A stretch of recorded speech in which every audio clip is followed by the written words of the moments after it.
Bangkok, la cité des anges en langue thaï. Une ville grouillante, vrombissante, qui s'agite et ne dort jamais. 10% de la population thaïlandaise y est concentrée. Une population qui s'alimente en priorité dans les marchés de la ville, comme celui de Klong Toei.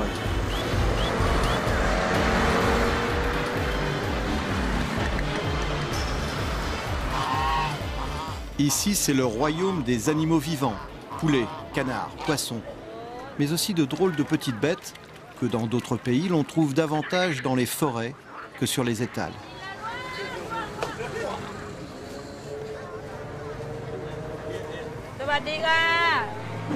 Bonjour, que veux-tu aujourd'hui?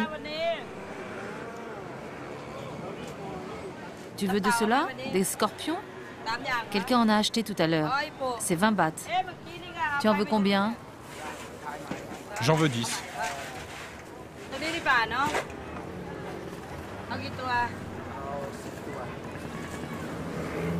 Celui-là et celui-là aussi.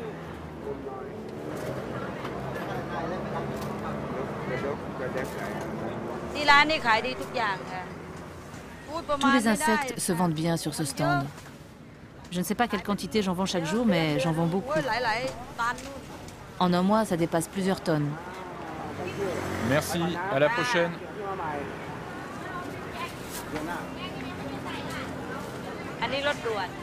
Là, ce sont des vers à bambou. Là, des grillons. Oui, des grillons. Là, des vers à soie. Ici, des fourmis rouges. Des sauterelles. Et ça, ce sont des bousiers. Généralement, ce sont les grossistes qui se rendent sur ce marché. Munton, lui, y va parce que c'est là qu'il y a le plus grand choix. J'ai acheté des gros scorpions. On les trouve vers Sanam Chai, dans la forêt. Là-bas, ils sont excellents. J'ai aussi acheté des grillons. Les grillons, c'est très bon. Surtout la tête, qui est croustillante. Certaines semaines, je vais jusqu'à 2 ou 3 fois dans ce marché, parce que ma famille et mes amis sont très friands d'insectes.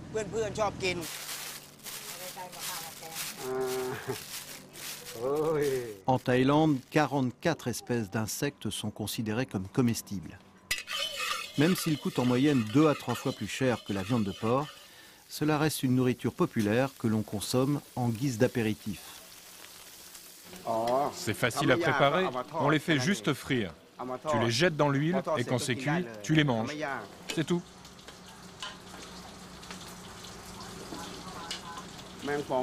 C'est super bon les scorpions. On les déguste en buvant du whisky ou de la bière. On les mange avec de l'alcool.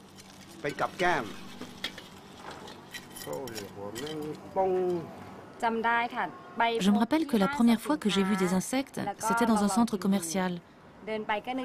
Après, j'ai essayé. C'est moi qui ai voulu essayer.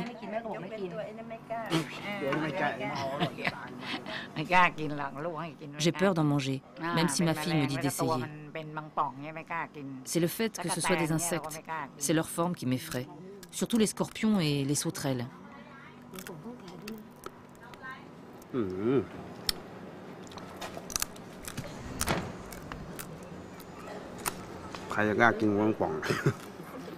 Il y a beaucoup de graisse dans les insectes, beaucoup de protéines. Je ne sais pas combien, mais plus que dans la viande. C'est bon pour la santé. Il y a plein d'apports nutritionnels. Ça ne m'énerve pas que les touristes et les Européens regardent ce que nous mangeons. Mais je n'aime pas qu'ils le fassent avec un air de dégoût. Je leur dis que les insectes ne sont pas sales, qu'ils viennent de la nature. Par exemple, celui-là vient des bambous. Ces vers viennent des montagnes. Il n'y a pas de pollution, pas de traces de gaz carbonique là-bas.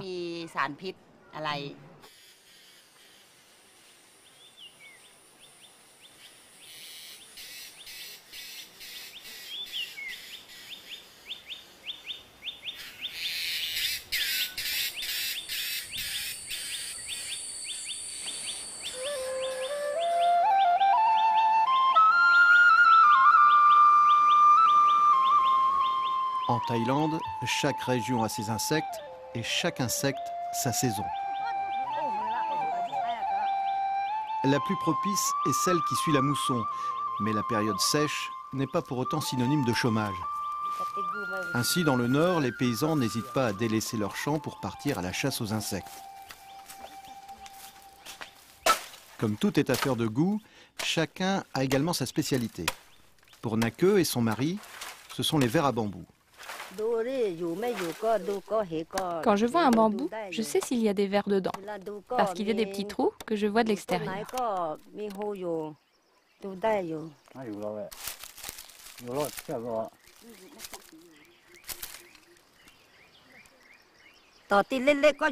Quand ils sont petits, ils sont en dehors du bambou, puis ils entrent par le bas, et plus ils grandissent, plus ils montent en haut du bambou.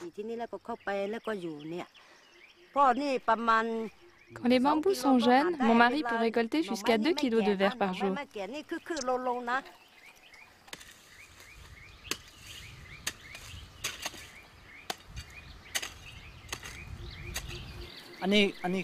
Cet insecte s'appelle le doua en grande taille. Quand il est grand, on enlève ses pattes, ses ailes et on le fait frire.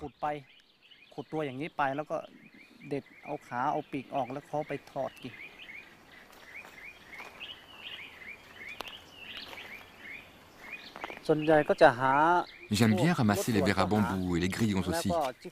Mais les grillons, je les ramasse seulement, je ne les mange pas. Les grillons commencent à grossir à partir du mois d'avril. Ils commencent alors à grandir et ils sont à leur taille maximale au mois de juin.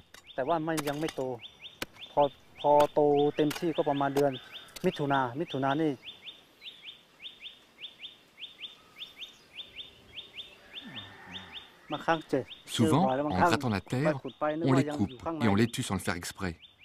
Quand ils sont coupés, on ne peut pas les vendre, alors on les mange. Ce village où vivent Kulken et sa famille, c'est celui de Mubenjal. Comme eux, tous les habitants sont des Laous, une population originaire du Tibet, connue jadis pour son habileté à la chasse. Mais aujourd'hui, pour chasser, la bêche a remplacé la flèche. Pour deux raisons. Capturer des insectes est beaucoup moins difficile, mais surtout, l'engouement pour eux est tel ces dernières années que l'économie des villages en a été radicalement modifiée. S'il y avait tout le temps des insectes comme les vers à bambou, ça rapporterait plus que l'agriculture. En général, les acheteurs viennent des villes. Il y en a de Shanghai, de Tumlang. Après, ils revendent les insectes à d'autres commerçants, à des grossistes.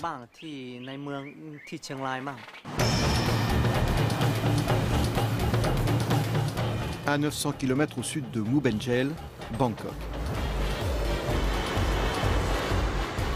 Pas question de récolter des insectes dans cette mégalopole. Pourtant, c'est ici qu'on en consomme le plus. Parce que faute de travail dans leur région, 2 millions de personnes originaires du nord-est de la Thaïlande s'y sont installées, avec leurs habitudes alimentaires. Certaines en ont même fait leur métier. En arrivant à Bangkok, j'ai construit des maisons. Après, j'ai arrêté et j'ai vendu des repas dans les rues avec une roulotte. Je vendais de la nourriture paysanne, des salades de papaye, du poulet grillé. Ça ne marchait pas très bien. J'ai donc changé une nouvelle fois de métier et j'ai commencé à vendre des insectes. Le prix des insectes augmente tous les ans. Ils sont plus chers parce qu'il y a beaucoup de vendeurs et qu'on trouve moins d'insectes maintenant. Comme tout le monde en veut, les prix ont augmenté. Les prix montent sans cesse. Avant, les sauterelles coûtaient 60 bahts. Maintenant, les sauterelles, c'est 300 bahts le kilo. «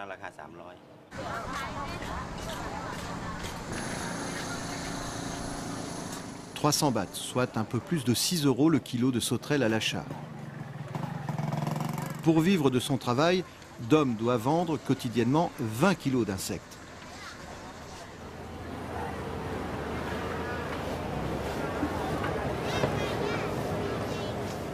Sitôt la nuit tombée, quand il fait moins chaud, il traverse la ville avec sa charrette, véritable musée d'entomologie ambulant. Mais alors que la majorité de ses collègues changent sans cesse de place, il préfère toujours rester au même endroit dans le quartier de Sukhumvit. C'est là qu'il a ses habitués, qu'il servira jusqu'à 2 h du matin.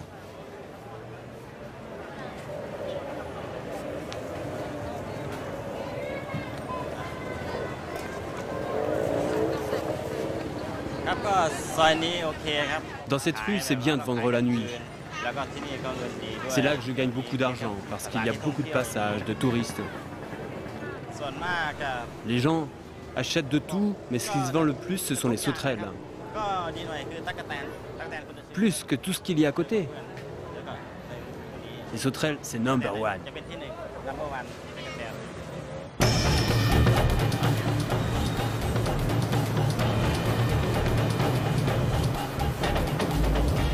Face à ce succès, certains voient déjà plus grand, comme vendre des insectes en conserve, ouvrir des fast-foods d'insectes.